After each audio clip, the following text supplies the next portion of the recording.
unless you know that when that flag is flying, it's open, nobody knows it's even a library. We need a sign that we can put out that says, this is a library and it's open. I had some, just informal discussion with Jane Kuhn about that very issue. I just recently talked to Ms. Sutherland about that. I'm aware of it, and I would like to, give it some further thought along with everything else, but, yeah, I would like to, be able to provide something that's pleasant to the eye there. Let's face it, for all the website, the smoke signals, the emails and that, people drive up and down Wolf Road, and, most people, I think, take time to look at the sign and what's up there, so maybe we can get a real nice sign that's not too costly. Thank you. It's on the radar, so. Okay. We'll get it. Okay.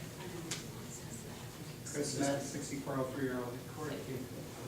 Why does the foundation rent the second floor? What do they do with it? You have to ask them, they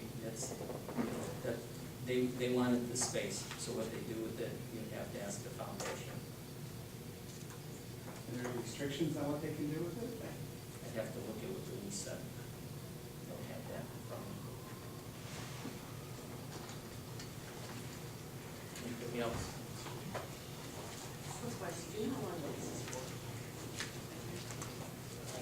Again, I don't have it, no, I haven't put that in my head. I don't know if they ever pull out together. They pay us the money, we've been taking it, so. No, I was Okay, then we will move to, that's all the official business. The MLA4 report was given, so just in general now, questions or comments from the audience about anything? Okay, hearing. Sorry, I had the one we talked about. Actually, two. There is a resident I see in the back cupping his ears. I know that several people with hearing have said in the old days we used to have microphones. And so it's hard, I think, for some residents to hear. I see several people nodding their head. Do we still have those? Is that possible? Do we look into those? Check. Well, I know we have the plugins for them, but I have to check it too. All right, so anyway, that was just a side note as I saw people doing this and nodding their heads. This is a note from Sylvia Mano, 6100 Kimber Ridge Court. How can the village officials just keep dreaming up ways for us to pay their over-the-top salaries and benefits? They need to know that they're at their limit now. They need to focus on cutting the cost and waste in order to provide us with the repairs we desperately need. They have become the biggest liability. Someone needs to start shopping around for better health insurance rates and benefits. Maybe we need to cut the payroll and use more part-time help until we have a bigger reserve for the village. I can see we are paying our patrol officers ridiculous amounts of money. Some of them make double the salary of a Chicago officer on the south side. Oh please, this town is like Mayberry in comparison. The arborist is overpaid as well. My sister is an arborist for the LaGrange Park District, so I know. The insurance benefits per employee is way too high at $17,000 per year and needs to be addressed as well as the rest of the benefits.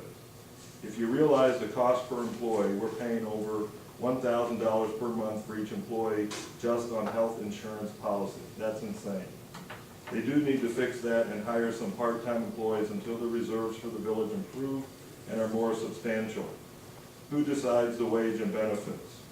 They just need to take that person aside and make some drastic changes. There's no need for prolonged meetings and waiting for results. This looks like an emergency to me, and we can't afford not to make the drastic cuts and changes. Right now, the way I see it, this isn't a healthy town. It's overpaying itself and broke, period. And Kathy, I sent that to.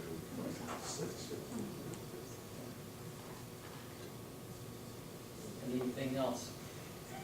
Hearing none, the chair would entertain a motion to adjourn. Motion by trustee Schnauzer, second by trustee Bailey, all in favor, signify by saying aye. Opposed? Meeting adjourned.